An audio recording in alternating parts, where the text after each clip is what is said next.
It's about giving pleasure while taking pleasure, right?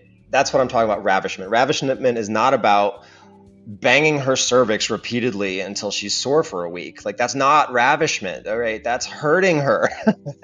She's not going to be like, oh my God, I love my boyfriend after that. She's going to be like, ow, you hurt me. I don't want to do that again. You want to build trust, build more trust, stay attuned, and then be authentic about your desires. But first, a word from our sponsors. There's no shame in wanting to last a little longer. And Promescent's Delay Spray gives you confidence to enjoy the experience without worrying about blowing your load. Get 15% off at Promescent.com with code MW15. That's MW15 at PROMESCENT.com. The Man Whore Podcast is sponsored by Alt Playground.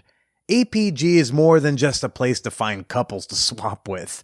Alt Playground is a lifestyle community for all non-monogamous and sexually adventurous people to connect and share. And I started a profile. Join me over at altplayground.net. That's altplayground.net. Now let's get to the show. Welcome to the Man Whore Podcast.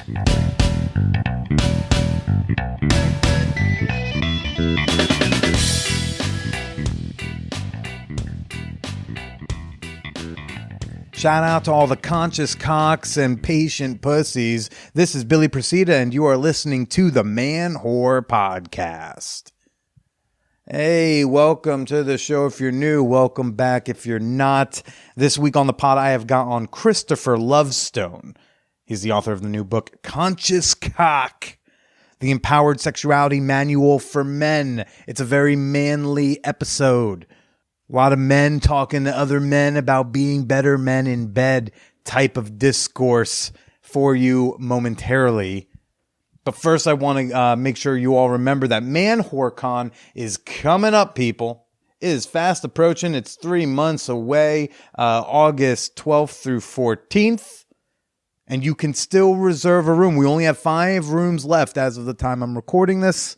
Any past Man Whore Con attendees or current Patreon members, you may want to perk your ears up because you have an exclusive booking window that ends this Saturday, May 17th, before I open it up to the waiting list and then, the general public. So if you want more information on Man Whore Con, check out the link in the show notes for that presentation. If you want to get on the waiting list or reserve a room, go ahead and shoot me an email ASAP. Again, there's only 5 rooms left. I'm so hyped. Man Whore Con, it's coming back. And all the hugs and cuddles. Before I get to my guest this week, I just want to read a quick little email question I got in from Kay. Kay writes, hi, just found your podcast. Totally into it. I work nights, so it's my drive to work, drive home new favorite. Question, how does one go about finding sex-positive, non-creepy, and discreet sex parties? I am leery of some online platforms with signups and etc. So do you have any suggestions to find similar like-minded folks interested in similar like-minded things in smaller centers or nearby larger cities? Just asking for a friend in Ontario, Canada. K. Well, I can't say I know much about the Canadian sex party scene. And as we are opening up, yes, I know a lot of us are waiting to go back to sex parties, or we've decided during lockdown, you know what, I'm doing it. I'm pulling the trigger. I'm going to an orgy, something along those lines. We're looking for them, and people need to know where to go. It sounds like what you're looking for, this non-creepy, discreet, but sex-positive sex party vibe, as opposed to, say, more of a swingery vibe. Sounds a lot like Hacienda, something I go to here in Brooklyn. Consent-driven, super sexy, members and friends only, right? Which is a really big one because now okay, there's a control group of the members, and the only people who get to go are people invited by the members, and the members have to, vouch for those people, and if those people fuck up at the party, the member who referred them has to now have a talking to. So I know I am particularly careful about who I invite to a hacienda party, and I think that's great, as opposed to these parties or these sex clubs that are really more of a business So yeah, they're posting these places online. Yeah, you could go. Yeah, you might have a great time, but there's not as much of a vetting going on with the attendees. So I would try to find them. I would try to find this type of a scene, this type of a party that you're looking for in particular. You try to find them through other communities that are a little easier to find and that throw like these non-sexual events you could go to. So if you're into BDSM, go to a munch and meet people. A munch, if you don't know, is like a non-sexual. It's kind of like a meet and greet. It'll be at a bar or like a TGI Fridays or something. I just talk to folks because like they know, the kinky people know where the sex parties are. Of course, they know where the kink parties are, but a lot of them will also know where non-kink play parties are. If you're non-monogamous, find the local poly scene and meet people.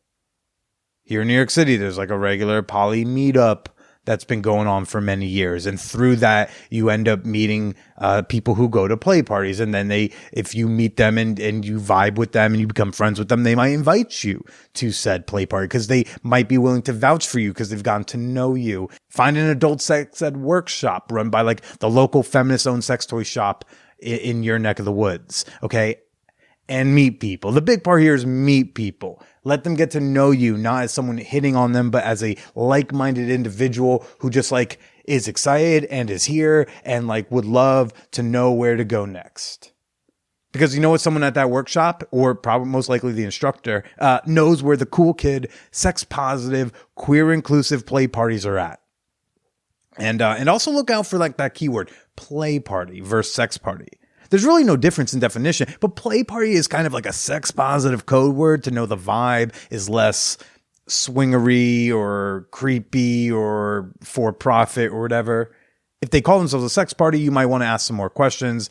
But the major city near you most certainly has something like this. It's just about finding it. And like I said, as opposed to sex parties, because here's the thing, the way the internet is set up is like, if you Google and search sex parties, these for-profit ventures who are trying to make money and therefore doing marketing are probably going to come up in your earliest searches. You're probably not going to find the play party by searching play party or sex positive sex party plus whatever city you're near.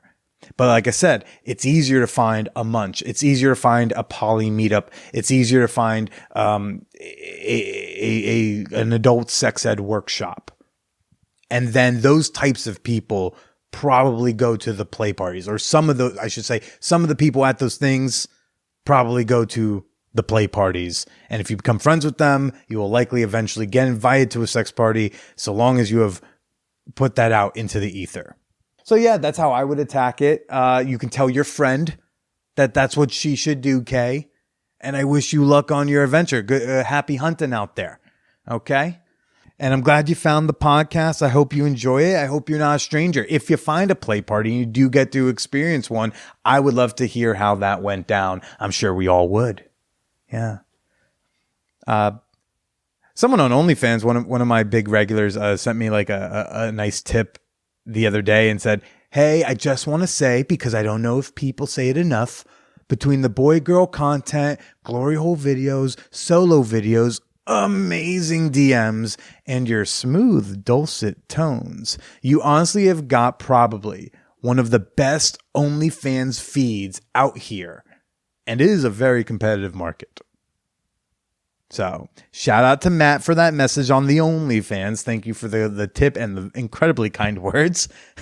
No, people do not say it enough, but folks, the reviews are in the OnlyFans. It's hot and it's popping and locking, and it's free to follow. It's free to come say, hey, it's an incredibly appropriate place to shoot your shot. Come on by and follow me at onlyfans.com/callmebilly. And of course, if you have questions, comments, concerns, criticisms, you want to send any and all of that in to the show, you can shoot me an email at manwhorepod@gmail.com. And by the way, if you want to connect with like-minded people, if you want to potentially discover a play party in your neck of the woods, might I recommend you get into the Champagne Room. Yes, it is our free sex-positive Discord server. I know I said the word Discord. I know that word sounds scary. I promise it's not as scary as it sounds, because I was also scared by the word Discord. until I tried Discord, and now I wonder why I haven't been on Discord for years. Join us in the champagne room. Make some new friends. Connect with us at manwhorepod.com/Discord. You might even meet someone like this in there, the focus of our fan whore appreciation moment. I want to give a shout out to Jeff Davies for being a badass, awesome individual. What's up? We're all out here just trying to do the right thing. You know who's doing the right thing? Jeff fucking Davies. And you know why? Because he's a member of the fan whore community on Patreon, supporting this little whore boy with a heart of gold in Bushwick. So thank you very much, Jeff Davies, for your support. And you too can become a member and receive a slew of great rewards and get the satisfaction of knowing like Billy's not going to have to panhandle anytime too soon. Head on over to patreon.com/manwhorepodcast. Podcast. Again, become a member today. Support the show you love at Patreon, patreon.com/manwhorepodcast. Hey, you don't like Patreon? You just like to throw money at people on Venmo and Cash App and shit? Hey, all that's in my in the show notes. Most of the stuff you need to reach out to me is in the show notes. Folks, I got an interesting guest for you this week, Christopher Lovestone. He's got a new book out called Conscious Cock. It's a sexuality manual for men trying to do better in bed, men trying to be a little more conscious in bed, men just trying to do their goddamn best in bed. I mean, we talk about the nice guy syndrome. We talk about men talking to other men about the man stuff. We talk about just how to be, more in tune with your lover. This is a fun one. I gotta say, I'm excited that I'm phasing out these Zoom recordings, these virtual recordings. I'm not recording with anyone virtually who is within driving distance. I'm over that, but I am still recording with a few people who are not around here, and Christopher is down in Costa Rica, so we let him in. We did about 45 minutes or so, and then Con Edison shut the power off to my entire building for like 10 minutes. We popped back on. We were able to salvage and keep going or get back into it. But most of the first conversation is actually coming out tomorrow as a bonus episode on Patreon. So you're getting plenty of show here for free. And if you want to get like another half hour or so with me and Christopher, you can become a member and gain access to over 200 bonus episodes. Again, at patreon.com/manwhorepodcast. But for now, enjoy my chat with Christopher Lovestone. I've got my first post-core threesome scheduled. Do you? Our sponsor, altplayground.net, is the perfect place to go to set up your next vaccinated, non-monogamous adventure. APG, we love our friends at APG. Alt Playground is a members-only lifestyle hub that connects like-minded people all over the United States. Sorry, Canada, gotta wait for the border to reopen to join our orgies. Hey, you know this already. So many lifestyle sites are just filled with bots and flakes and people who aren't serious about actually playing. APG's quality control eliminates all the riffraff. You know you're talking to people who actually want to meet up for a good time. So what are you waiting for? Become a member today at altplayground.net and get ready for that hot, vaxxed summer. Again, that's altplayground, altplayground.net. The Man Whore Podcast is sponsored by Promescent. No, that's not the word to use for a woman who can tell your future. Promescent is a sexual wellness company with a full line of premium products to help you boost your bedroom fun. Their flagship product, the Delay Spray, is a product that helps a dick haver maintain their erection for longer. And it's officially recommended by 2,000 healthcare professionals. We all promise this will not make your dick fall off. And it really does work. I've used it myself. I mean, don't use too much. You'll forget that your dick is attached to your body. But their patented technology lets you retain next to normal sensitivity for a longer than normal amount of time. Plus, if it doesn't work for you, they offer a no-hassle 60-day money-back guarantee.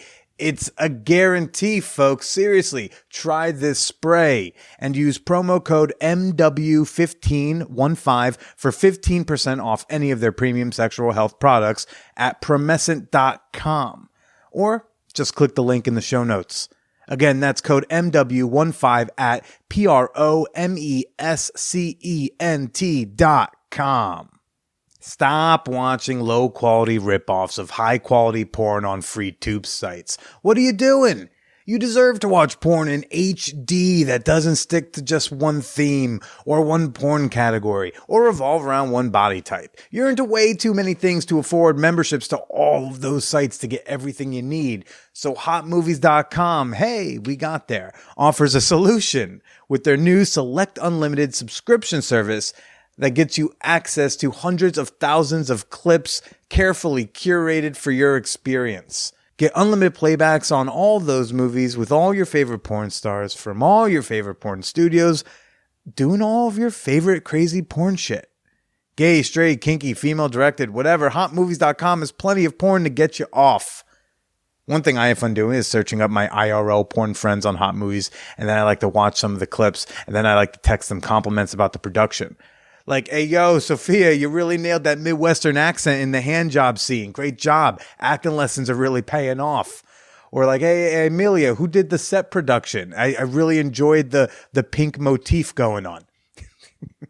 Visit hotmovies.com, select Unlimited to try their new subscription service, and use promo code MANWHORE for a special bonus, and so they know who sent you.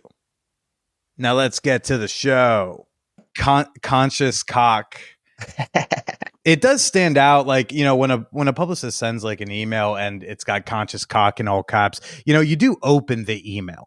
Hey. I'm like, I don't always love the publicist emails, but I will open this one. I'm very curious. But I'm glad she reached out to connect us, man. It seems like we have some like-minded thoughts on masculinity and the boy stuff. Mm-hmm. Although I don't know why. You live in South America or Central America? I'm in Costa Rica. Left the States about 10 years ago and ended up down here. So I'm an expat, but I was in New York and Miami. Okay. How are you holding up in Costa Rica? Oh my God, I'm so happy to be here. Hasn't really made the news very much back home. I mean, it's eternal summer. Don't need air conditioning or heating. Like, it's really not a high COVID impact here. We still have a lot of personal freedoms and liberties. Like, we can go to the beach, we can hang out, we can do a yoga class, like you can have a dance. Like, you know, you can't have huge gatherings. Of What's course, like the population of Costa Rica? I don't know, 5 million or something. Well, it's like in the smaller than boonies. New York. Right. I'm out like in this rural area, and it's just so lovely. It's so peaceful. 20 minutes to the ocean, but I'm in the mountains where it's cooler, not so hot. And with Anyway, COVID, it's like there's 12 people in my village. Like, how about no outsiders for a while, but otherwise we're good. Yeah, you know, it's exactly like that. So we get to just have a more peaceful life, like in our bodies, not so much fear. Like, the cops are friends here. I'm never afraid when I see one in my rearview mirror. There's just so much peace. I mean, I don't think you would be afraid of a cop in your rearview mirror in the States either. We are. You know, I'm just driving along, doing my own thing, looking rearview mirror, totally under the speed limit, within the lines, and I still pucker up in the States. Like, just having it's just this kind of predatory vision that a lot of police officers have, that you're either a victim or you're an assailant, like one or the other. Like, there's no standbys. There haven't been like lockdowns on, like, you haven't been at home stuck with your wife and then finding out like, oh shit. Because I feel like a lot of people are having the realization of like, oh fuck. Like, if I have to spend this much time with you, all of a sudden this relationship isn't such a great idea. I know, they couldn't survive without their exits, right? Like, we need our time away from our spouse, the pressure cooker of it. Most people can't handle that pressure cooker. Personally, we were fine. Like, we were sailors. We lived on a sailboat cruising. It's kind of like being in the space station, like a little tin can. You can't get out of it, you know, 24 hours a day with each other. But we're really good like that. But a lot of people, their relationships are just breaking because they can't handle the pressure. They can't handle the fact that there's no exit from their spouse every day, all day long, you know? Yeah. Man, it's a hard time for people in relationship. I mean, you do coaching, right? I know I have to be careful with like which word, with which certificate. So sometimes people will be like, no, you can't call me a this. You got to call me a that. No, I'm an educator. I'm a teacher and a counselor. I don't do coaching anymore. Okay. I've done tons of men's groups over the years. I've led so many men's groups. So you were like leading men's groups, but not necessarily doing like one-on-one coaching? Right. I've done a bit of it, but Like I like to reach more people than I can just one-on-one. Is this the Brotherhood that I see on your website, or is that Yeah, something else? right. Exactly. Do you want to tell me a little bit about what that was? Well, basically, I've just been doing men's circles for over 20 years. Mhm. And like I've got a specific way that I lead men's circles where we talk about sex. We talk about our girlfriends and our wives. Like a lot of men's circles are about, we talk about our mom and we talk about our dad. But I like to create a safe space where we can talk about the stuff that we normally don't get to talk about. In terms of sexuality, sex issues, and not in like a fist bump bro kind of manner, locker room talk, but like really getting into the things that we never get to share normally. So I just have created a Facebook group online. That's the modern evolution of it since COVID's hit. Is just like it's a Facebook group, and you can go there. You can bring up your successes, your wins. You know, oh my God, I just had this amazing experience, or the problems that you're having. And I just post articles that I find relevant to masculinity in the modern world and our sexuality in 2021 and how we have to adapt to this new world and new versions of femininity that are coming out every day. Yeah, but the idea of like a group of men getting together and talking about their emotions, like the sensitive, emotional, and strong man is a new archetype that's been forming only maybe in the last few years, at least like if I'm watching TV and the movies, because usually you use the device of like the emotional guy to like signify weakness or as a place to start in a series of growth. And recently now we'll see maybe a stronger guy also cry on camera. But you say you've been doing these men's groups for, you said like decades. 20 years, yeah. more, yeah. What was it like back then to recruit dudes for that type of a circle? You know, I was younger, so it was how do I say this? It was a manifestation of where I was in my evolution also. Okay. Right. My current view of the world, view of women, view of myself 20 years ago is different than it is today. I'm much more mature, many more tools in my toolkit, stuff like that. So 20 years ago, it wasn't as profound and full spectrum as it is now. Now the version of masculinity, it was more creating a space for guys to talk about sexuality, and it was more lighthearted. And now we get to go deeper because I'm a better facilitator, and I can kind of tease out and prod to kind of get past the blockage that I see a guy having to get to the deep, rich nugget underneath better than I could 20 years ago. It sounds like the leadership within a circle or a group space can vastly change like what you end up getting out of the group. Oh my God, absolutely. The container that you set is so important. What's the framework? What are the agreements? You know, how safe is it for guys to let loose? Can other guys ask questions or judge or give advice or make jokes, or is it a silent talking stick style? Like, what's the exact format? It's so important. And if you do a really powerfully safe container with a facilitator who can tease out and help prompt to kind of navigate through our blockages and bringing things up, because sometimes we just dance around the point and we never get to it, right? We tell all this story and we miss the main freaking sharp nugget. So what's crazy is we probably didn't all miss the nugget. We all thought, oh man, I can relate to that thing right there. Or I see where Joe's in pain, but no one wanted to be the first one to maybe offer some emotional support or something. Well, there's so many different ways to do it, man. Well, what's like a pitfall from like your earlier group leading days? If you could go 20 years back and be like, hey man, we tried some stuff here. Don't do this. Oh, sure. Having a lack of agreements for the circle before you start it, or the hangout session, whatever you want to call it, because we also would just like go out to a restaurant or a bar and hang out and talk there too. But not having an agreement to not give unsolicited advice, not having an agreement to not discuss anything that you heard in the group with anybody outside the group later. Like, not having those agreements doesn't create the safety for us to really bring out things that are scary for us to bring out. If I bring up something about my sexual relationship with my partner and you go and blab about it to your girlfriend, like, or that like could get me in a podcast or something like that. It could get me in a shit ton of trouble, right? If I'm sharing something edgy or that I did wrong or I feel guilty about, you know, or I could get in a ton of trouble. It could have a lot of blowback on me. But crafting a container where you can share that stuff safely sharing something deep that you're scared to share is the first step. Can often be the first step towards healing or moving through it or to change, etc. If you can't voice that thing that you did or that's gnawing away at you, it's really hard to move past it. Mm-hmm. So even just being able to bring it up can be the first step towards shifting your life. Yeah. And back then you're in your 20s. And if back then you were in your 30s, then go fuck yourself. But back then when you were in your 20s, what even made you want to get together with dudes to talk about this stuff in the first place? I've had a really interesting life's history. Like, I was raised by women in women's communities and women's schools, women's colleges and universities. Like, it's really weird how I was just surrounded by women all the time. The high school I went to was actually part of this Convent of the Sacred Heart network around the world, all these sisters. But there was 2 in the entire planet that allowed boys. And I happened to go to one of them. How so very feminist. Of them. Yeah, well, I learned from the sisters in the convent. And then I went to the School of Education in Boston, which was 90% women. 90% of women are teachers, or 90% of teachers are women. So I was one of the 10% of people there that had penises.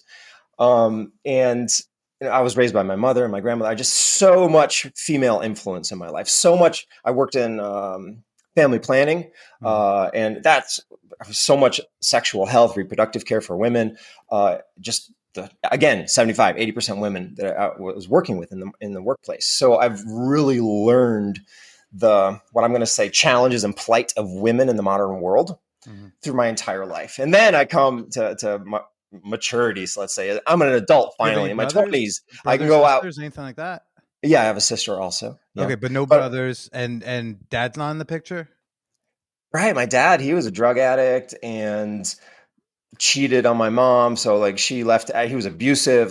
So no, not many positive male role models. Yeah. You just got the women raising negative male role models, abusers, got Vietnam vets who are just PTSD, like out of their minds, couldn't like get to actually meet a woman in a healthy egalitarian relationship. So I had all these versions of men that I didn't want to be like.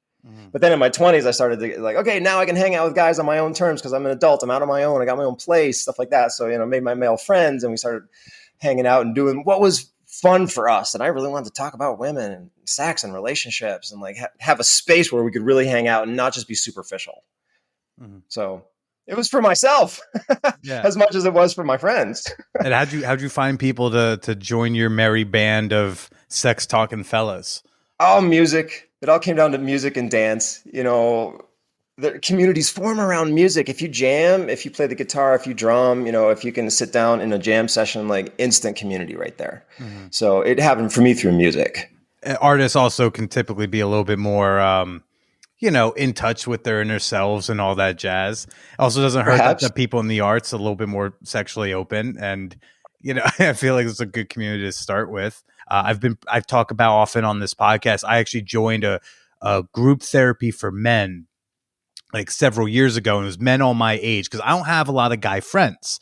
I also was kind of raised by women in as much as I had my mom, I had my 2 sisters. I went to boarding school. I didn't have friends at all. I got bullied since I was a little kid, but the girls were nice to me. So when I did have any modicum of friendships in high school, they were women or girls. I always flocked to the female faculty members. I was more of a mama's boy than a dad's guy, but I played sports. I looked like I was supposed to be a He-Man macho person, but I cried a lot and was in touch with my feelings, and people didn't really know what to do with me. So I also related to your being raised by women. And I think there's something about that really informs a guy, that really installs that empathy gap we were trying to talk to before we got cut off. I mean, how much do you think being raised by women plays a role into how you view the world and relationships and women today? Well, I have an understanding of the full scope or full spectrum of femininity. I understand what women are. They're very multifaceted. They contain multitudes. If I was raised by guys in locker room culture, I would have a very narrow view of what it is to be a woman. But being raised by women, I see the power and the breadth of their experience and their capacities. So I have an appreciation for it. I'm attuned to it because I've seen it. It's normal. So a lot of guys, they never see that. They just have a very, very shallow view of what it is to be a woman. And that's often cultural. I live in a Roman Catholic area, and most women here are stuck at home with the kids and they don't get to go to college. Birth control is hard to get. Sex education is almost non-existent, and abortions are illegal. So they're not empowered with education and birth control, right? So they're really kept kind of barefoot and pregnant, to use that metaphor. So they're really not empowered. Like they're in this very narrow range of how they can express themselves in life, right? Can't go off and become a rocket scientist or a neurosurgeon or something like that. Like they can't follow their passions because they're stuck at home with the damn kids and they're pregnant by 15. So understanding a woman as an equal, a human being, just that, like the same as me, has allowed me to be able to teach this perspective to other guys, to open their eyes and not just look at them as property, not just look at them as inferior or as stupid and emotional. Like these horrible cultural views that are so tried and just tired. Like they're not accurate. They're fucking false. They're wrong. I also think that extends to a lot of things, because it's not even just like understanding someone who's not like me. It's like, it's about caring about someone who isn't me. I think if COVID taught us anything, we saw a true face of people. We saw that capital P people are selfish, that capital P people are down to do things for other people to an extent until it infringes upon me putting something over my mouth. Right. So similarly, I think there's a lot of guys who are like, they care about women, but they'll say they care about women and this and that. And like, they're down to do so many things unless it like infringes upon them coming. And then it's like, I don't know, I think I'm going to prioritize my coming first.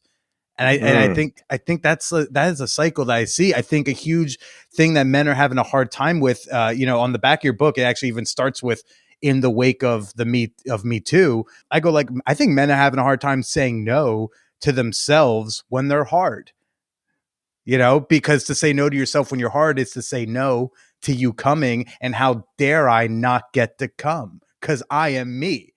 I should get to. Well, that's like entry level 101 level male sexuality. It's very me focused. It's very orgasm focused. And there are other levels to male sexuality. Right. But I think that's where most of men are at that 101. That they're not even thinking about something. They're not even thinking about saying no to their own desire for a greater reason. Yeah. Well, there's problems with that first level of male sexuality, which we all go through, or start out with, you could say, which is that like there's often fear of coming too soon and not satisfying our partner enough. So there's a lot of nervousness that comes along with it. And there's a lot of not knowing where your partner's at. And is it okay for you to want what you want? And there's a lot of anxiety that occurs in that level of masculinity. But when you learn about sexual anatomy and physiology and ways to communicate with your partner about what you want and tease out of her, elicit from her what she wants, and by extension, what you don't want and what she doesn't want, then you can create a container, a space in which you can explore what you really want to explore with each other. There's an example, yes, no, maybe worksheet in the back of my book, where I've got all these lists of sexual activities that you might want to do in your life. You can call it your fuck it list or your sexual bucket list. Like maybe you want to have a threesome in your life, or you want to try anal sex, or you want to like do some romantic thing, like take a shower together, or try tantra, whatever. There's just a long list of different sexual activities. And then there's 3 columns: yes, no, or maybe. So you fill out one of them. There's so many. There's so many. I just found the page.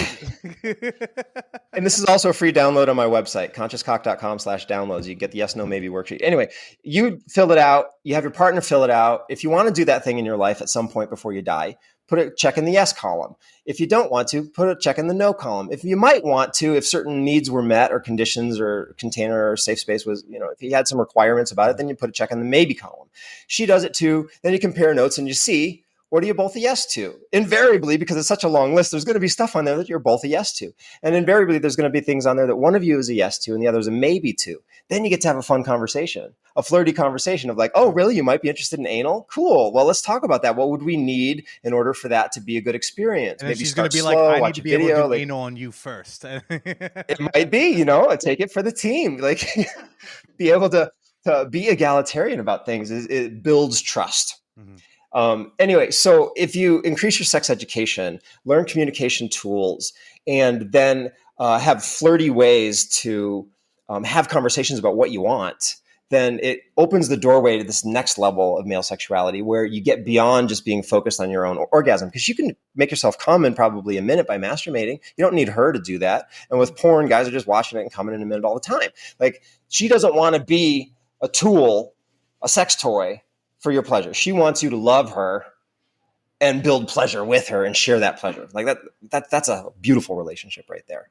So you get to this other level of sexuality where the sky's the limit, anything's possible, and you've got an ally and a playmate who's a fun partner to co-create your dreams with.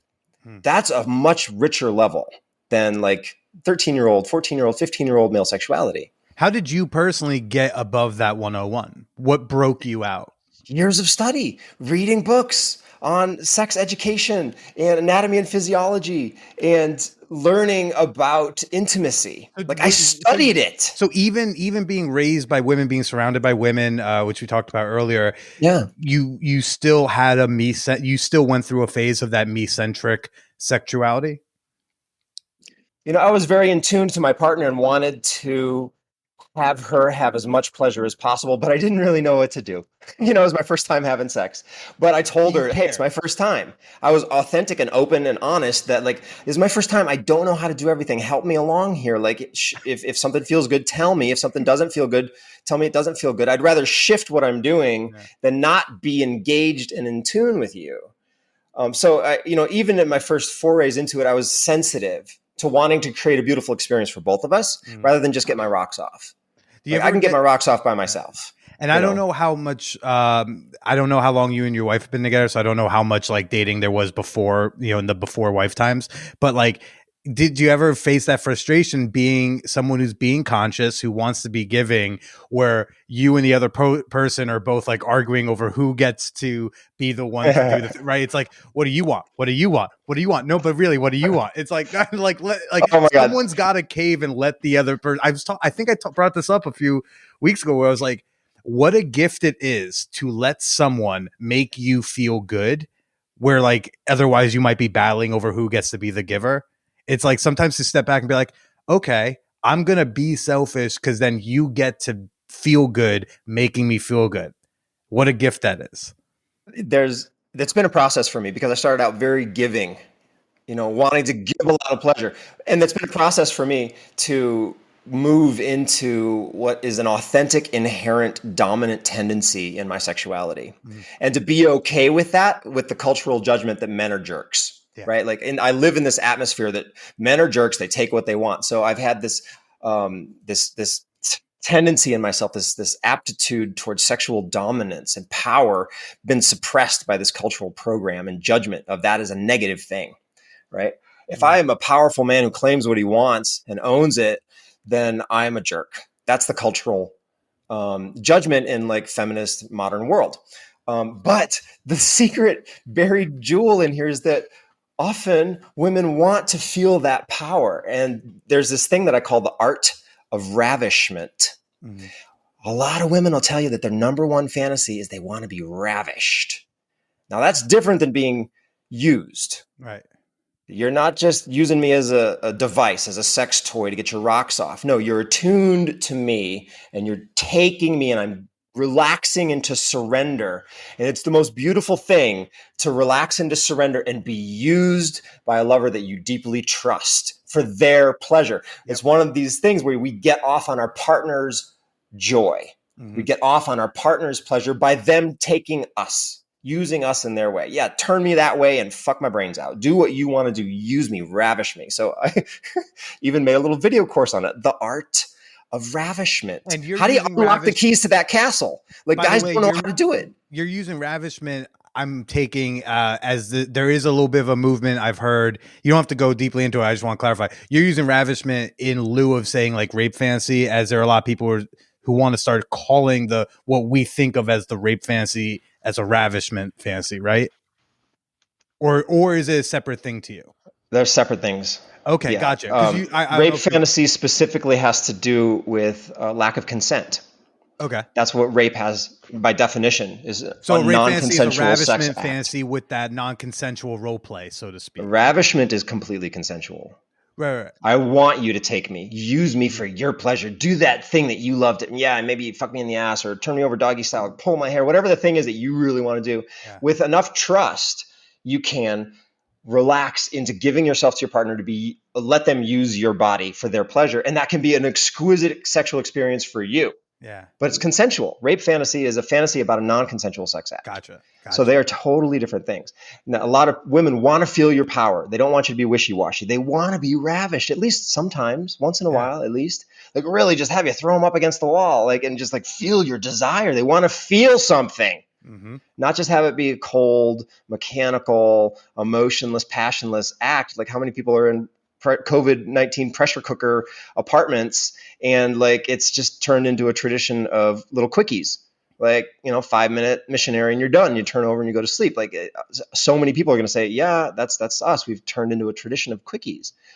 Where's the passion? Where's the really feeling something? Where's the ravishment? And a woman can ravish a man too. I love being ravished by my partner. Oh my God. Like, yeah, honey, fuck my brains out, please. Yes.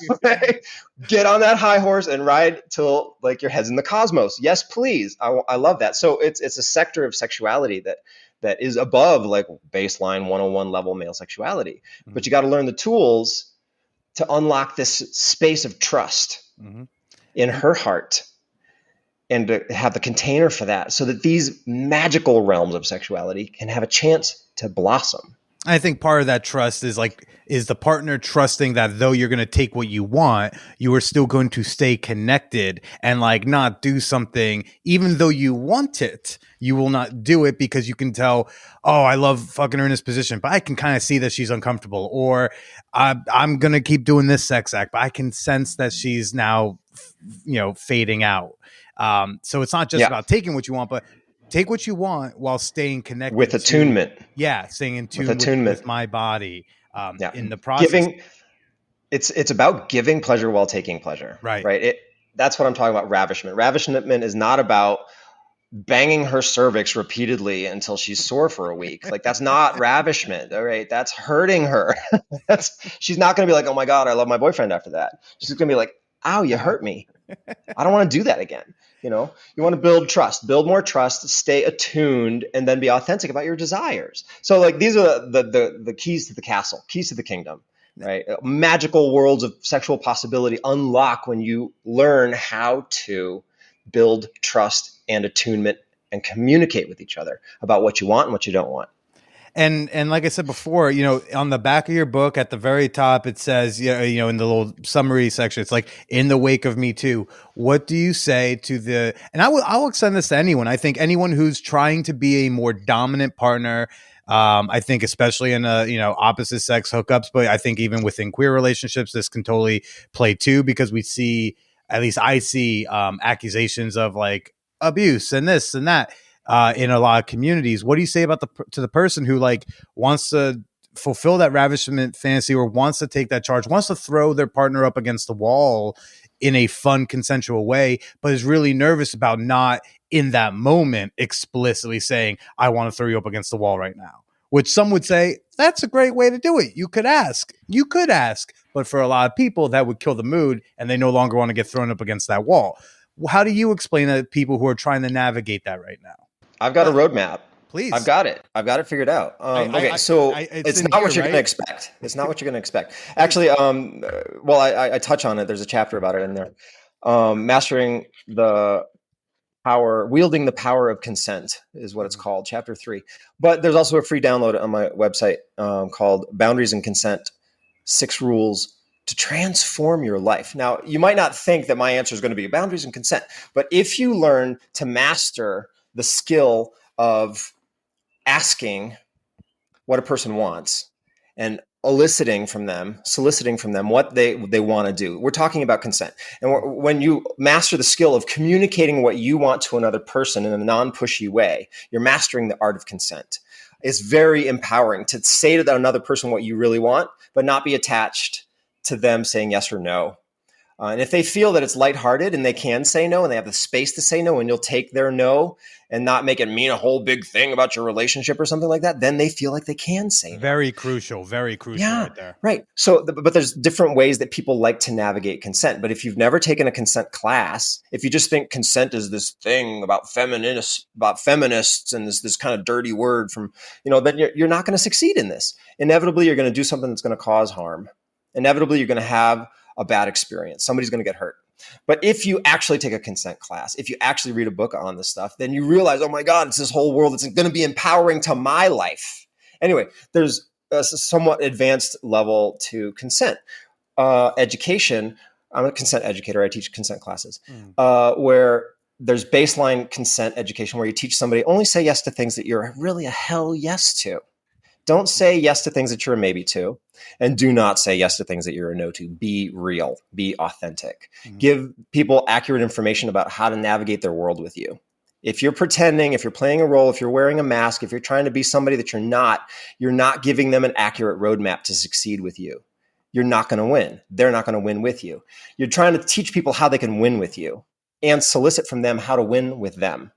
But there's a slightly more advanced or different way to navigate consent after you've kind of mastered that basic way to do it of the only say yes to things you're a hell yes to. And that's this also just because we never had a good baseline that you need to overcorrect with that, which is a very cautious version of consent practice, which is good to have. It doesn't have to be your forever consent practice, but you need to go back to fundamentals. We learn how to dribble the ball before we do crossovers, right? So it's like, it's good to. That's what we're talking about. Right. We're talking about getting back to some consent. But getting back to this example of this guy who met the woman and she wanted him to just take her, ravish her, let's say, she really wanted to be taken and ravished, but she didn't communicate that to him. So she didn't give him the information that he needed to win with her. But Christopher, if I tell him when we go over to his apartment, hey, when we get there, I want you to throw me up against the wall, kind of kills the mood for me, Christopher. I'm an Italian woman from North Jersey. Right. Well, if it's a new relationship, you haven't built enough trust for him to necessarily feel safe ravishing you and not having you feel like he's raping you or something like that. Wait, he doesn't have to choke me the first date? You're right. I'm a first date choking kind of girl. No, I teach long-term relationship success strategies, man. I don't coach guys on dating and hookup culture. No, I teach long-term relationship success. But this next level or other way to do consent is to allow a conversation where you talk about how do you like to do consent. And I could be the woman and you're that guy. And you could say, well, should I ask you what I want to do? And I could say, no, actually, the way I like to navigate consent is that you just do things because I trust you. And then if you do something I don't like, I'm just going to say no. You can trust me that I'll say no. And I trust you that you'll honor my no. Then there's freedom to play without asking and checking in at every intersection. But some people don't like that. Some people are like, yeah, ask me, check in once in a while. Other people are like, check in at every step of the way, especially on a first experience with each other. So there's different ways people like to navigate it. But if you check in about it first, as part of your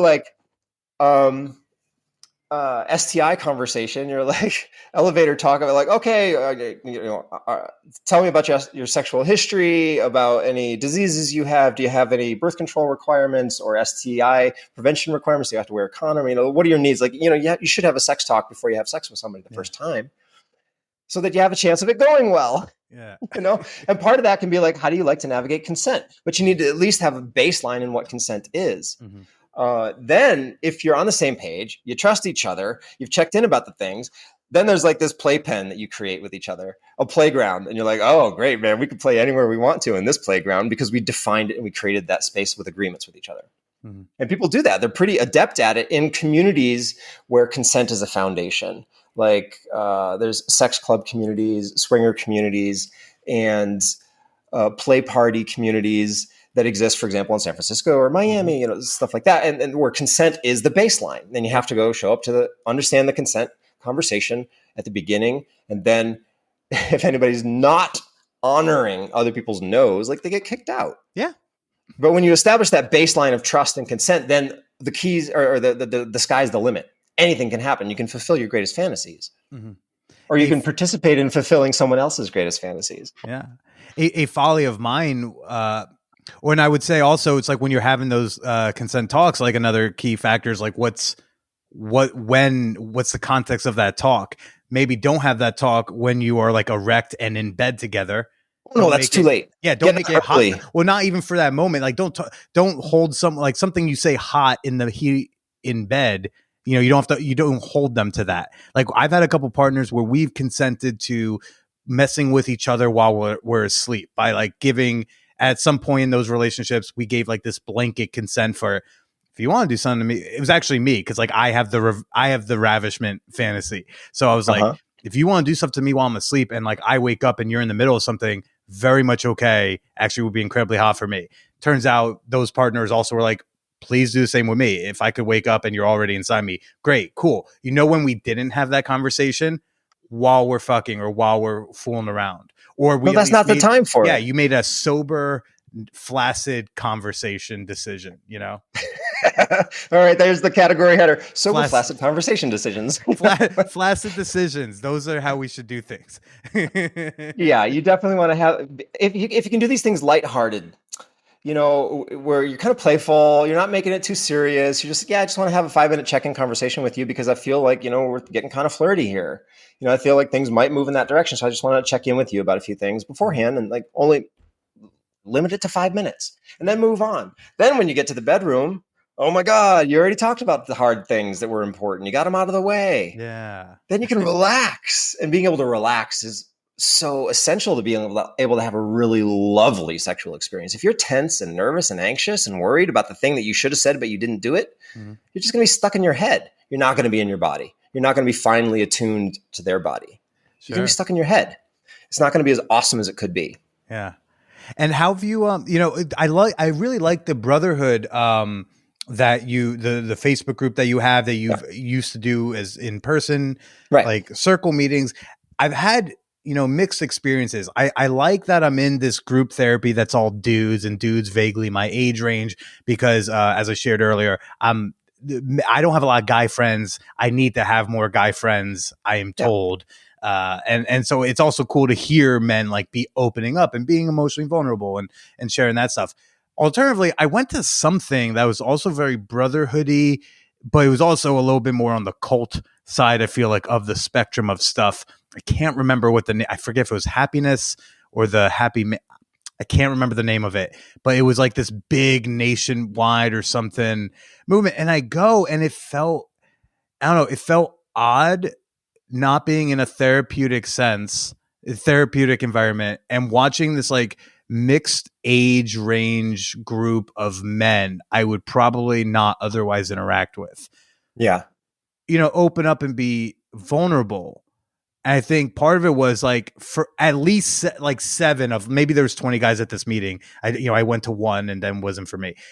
Maybe at least 7 of these 20 dudes, their struggle that they were having was with porn or with like feeling like they're swiping too long on Tinder or thinking about sex too much. Yeah, right. How much does that come up in your brotherhood meetings? Well, I deal more with long-term relationship stuff. Sure. So for the brotherhood, is that more for men? Just so I'm understanding, is that more for men seeking stuff about long-term relationships, or is it for men who are trying to connect with other men about masculinity and all that jazz? Oh, it's both. Okay. It totally is both. There's so much toxicity in us because of porn's influence in our lives and in our friends and our male friends. So many guys have a really negative impact in their lives because of porn. Sure, it's fun for them to watch and they enjoy it and they have a lot of pleasure from it, et cetera. But I'm saying that it often has a negative impact on their lives, maybe on their relationship with their girlfriend or their wife or something like that. I mean, so many guys, like they'll jerk off and come watching porn because they have the kind of visual fixation thing that's really satisfying for them about it. But then like they lose their sexual power and their girlfriend comes home and they don't ravish her. And that's sad. It's sad for the health of their relationship.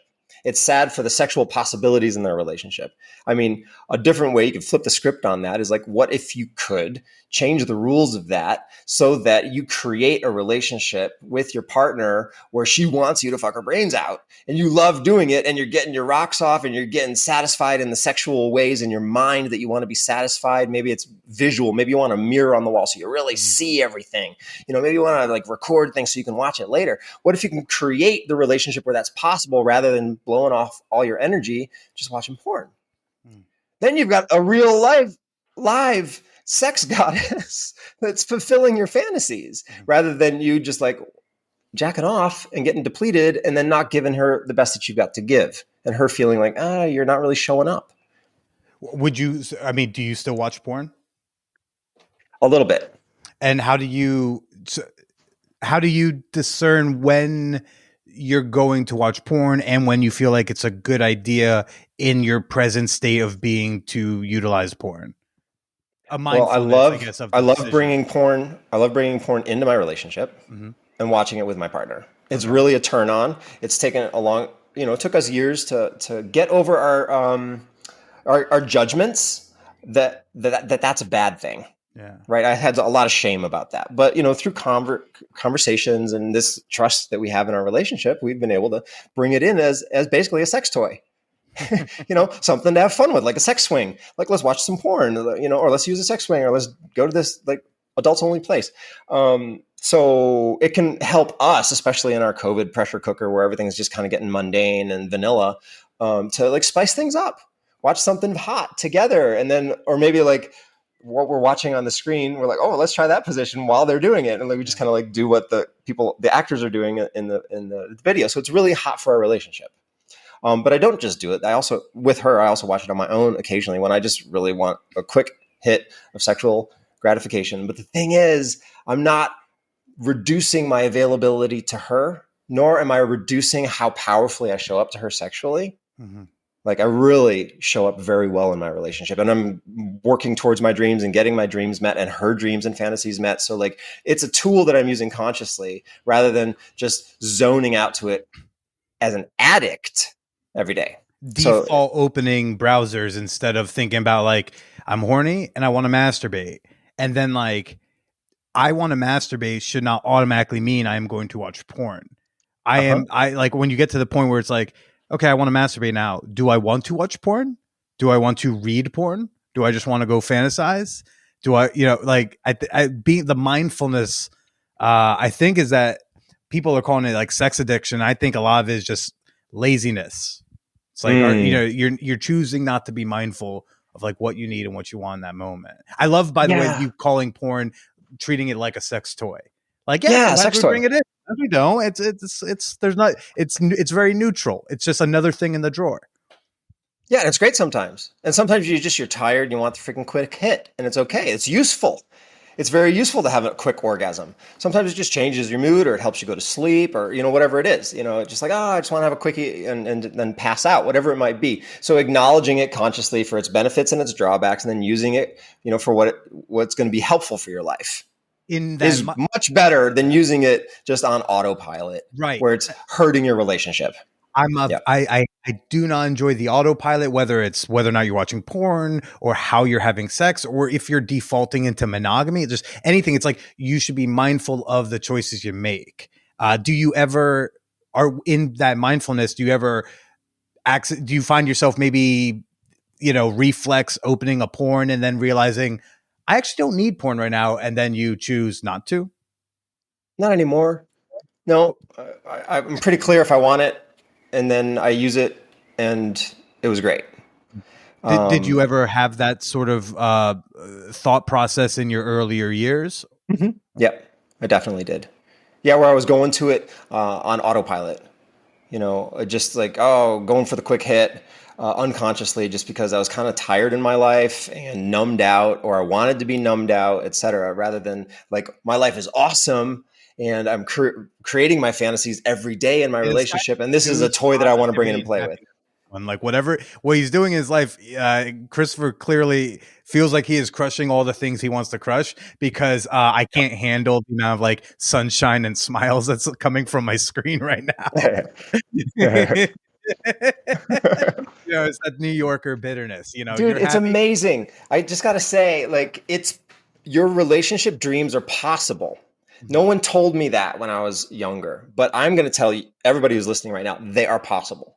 Yeah. What you envision in your mind, what you want in your heart, your dreams of what you could have sexually in your relationship, they're possible with enough study and devotion and consistency, persistence, work, care. Just keep going in that direction. It doesn't matter how fast you're going. Okay. What matters is your course heading. And if you're not heading towards the relationship or sex life of your dreams, like you got to course correct. Yeah. And even if you're going slowly, as long as you're going in the right direction, like you're going the right way. Yeah. So learn the tools, sign on. There's so many YouTube channels now for sex education and relationship skills. I mean, the amount of resources that we have available to us to move towards what we want in our lives, our real, true, authentic dreams is just mind boggling. There's so much possible today that was not possible for our parents' generation or our grandparents' generation. Did not have the conscious cock so readily There's no available. Book. That's the whole reason I wrote the book, man. Like there was no kind of like how-to manual for male sexuality in the modern world. Well, I would say ethical ones, because I think, and it sounds like we are, on similar wavelengths, a couple decades apart, or a decade apart. Jesus, I'm aging. Just realized. No, but I feel like as a kid in college, with what my childhood and teenage and high school years were like, I think I was the wrong Google search away from ending up down a men's rights rabbit hole or ending up down the pickup artist rabbit hole. Right. I think I just like stumbled upon the right words. And so when you say do the research, do this, it's like, I think it's also very important to make sure you are going to the right resources, something that is more mindful, because I think it's also very easy for men who are desperate to try to improve themselves and improve their ways that they connect with women to end up down the wrong rabbit hole. Like I fell down the ethical slut rabbit hole, thank God, because I probably was one click away from who knows the fuck what. Pickup artistry has so many guys studying it because there's a big lack of good information on other ways to have success with women, other versions of success with women. Historically, there hasn't been much available. There's been really woo-woo stuff, real spiritual, touchy-feely 70s kind of crystal hugging love and light things, definitely. But what I'm offering to the world with this awesome textbook, this manual, is combining modern research-based sex education with communication strategies that help you get what you really want, rather than treating a woman as an object or a girl. She's not a girl. She's a fucking woman. Like, guys, grow up. If you just want a girl, that's kind of sick and twisted. Don't you want a mature, vibrant woman who's got lots of texture and context and skill and experience in her life rather than a girl? Mm-hmm. Mm-hmm. Who wants a girl? I don't want a child. Give me the 51-year-old version of any 21-year-old, please. Oh my God. Yeah. Maturity is sexy. Yeah. Wisdom and experience are sexy, at least in my opinion. So yeah, there's nowadays finally some tools coming out for guys to have resources to learn how to use their sexual power in a healthy way, get what they want, and bring their power to their partner, and not be a jerk, not treat her like she's a child. And Christopher, for the dudes who want to not be a doormat and also don't want to be a jerk, and they want to be a more conscious cock, where can they find you and where can they get your book? Man, I get censored and banned on social media for my sex ed content. It's called the Man Whore Podcast, man. Man. Exactly. So the best way is just to go to my website, which is consciouscock.com. And then there's the download section and there's the book page there. You can get my book is an audiobook, which is awesome. If like you don't want to have the book laying around where somebody can see it, you can just listen to it in headphones and nobody knows what you're listening to. And then there's links there to get the paperback or the Kindle or PDF ebook version. Yeah, it's on Kindle. That's right. So yeah, just consciouscock.com and tons of free downloads. And guys, take an action step, like do something. Even if you're not going to download something from my website, like take a step, learn something about consent, learn about how to bring up your fantasies, learn how to learn about menstruation, like get a period tracking app on your phone and start learning about it. Like learn about what are birth control options that you can do. How can you address worries and concerns that are on her mind so that she can relax more with you? Like learn some things, like take some action. Fantastic, man. You got like Instagram, anything like that? They should find. Yeah, all the links are on my website. All on the website. But you search Conscious Cock on Facebook, Twitter, YouTube, or Instagram. Fantastic. Well, thank you for sharing your time with me and dealing with some of the technical difficulties. Well, hopefully one day, maybe we shall connect in the real worlds where streaming bandwidth is not an issue. But thanks again for chatting with us. And why don't you go ahead and say goodbye to everybody? Yeah, guys, everybody, thank you for showing up and listening to this. Even just listening to this is taking a step in the right direction for you getting what you want in your life. Like listen to that inner voice inside of yourself. What do you really want? Don't just play the role that you're supposed to do. Like be authentic, become who you really want to be.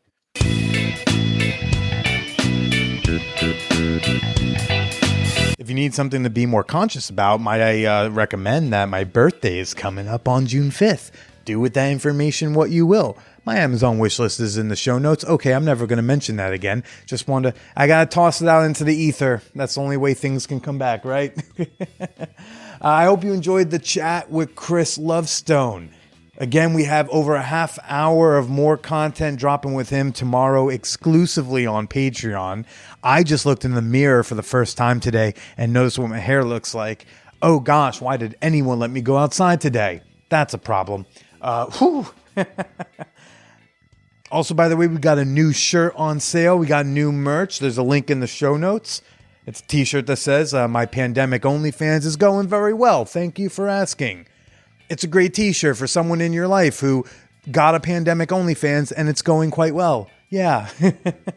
Speaking of which, you can always perv out on my OnlyFans for free at onlyfans.com/callmebilly.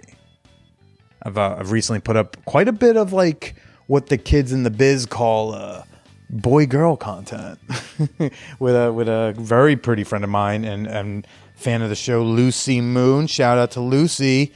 She's very beautiful in the content. I don't ugly up the shot too much, but for now I'm just going to focus on, I got a threesome lined up next weekend and I got to start laying off some of the snacks. That's what scheduling a threesome means for me. It means laying low on the 2 a.m. bags of potato chips so I can kind of be like a clear and active partner. When I'm all gunked up on the Trader Joe's cookie dough butter, I become a very 80% hard, please ride me, I fuck you from the bottom type of guy. And I just think she deserves better than that. I don't know. Next week on the show, we've got on fellow comedian and creator Hannah Harkness. We're talking about why wrestling is sexy and going way deep into bipolar, mental illness, hypersexual mania. We'll get fucked up with her next week, but for now, everybody, stay slutty.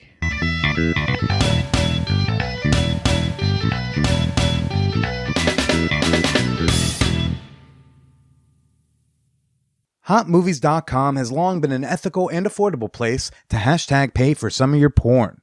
Now, with Hot Movies Select, customers gain access to unlimited viewings of tens of thousands of additional films from all their favorite studios for the low, low price of $24.95. Visit HotMovies.com, click Select Unlimited, and use promo code MANWHORE at checkout so they know who sent you.